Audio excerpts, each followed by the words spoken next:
ঢাকার উত্তরায় milestone school and কলেজে বিমান বিধ্বস্তে নিহত দুই শিক্ষার্থী আবদুল্লাহ সামিম ও আইমানের কবরে শ্রদ্ধা জানিয়েছে বিমান বাহিনীর প্রতিনিধি দল। মঙ্গলবার বিকেলে শরীয়তপুরের ভেদরগঞ্জে ডিএম খালি মাছিকান্দিতে আবদুল্লাহ সামিমের এবং পরে নারায়ণপুরে আইমানের কবর জিয়ারত করে তারা। Abdullah Samim milestone school and কলেজের ষষ্ঠ শ্রেণীর ও আইমান চতুর্থ শ্রেণীর শিক্ষার্থী।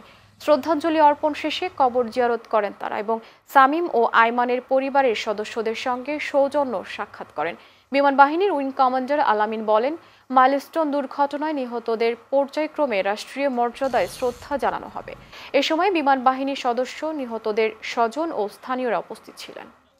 আমাদের একজন সামরিক কোনো সদস্য যদি মৃত্যুবরণ করেন, যেভাবে রাষ্ট্রীয় মর্যাদায় দাফন করা হয়, আমরা সেই সুযোগটা পাইনি।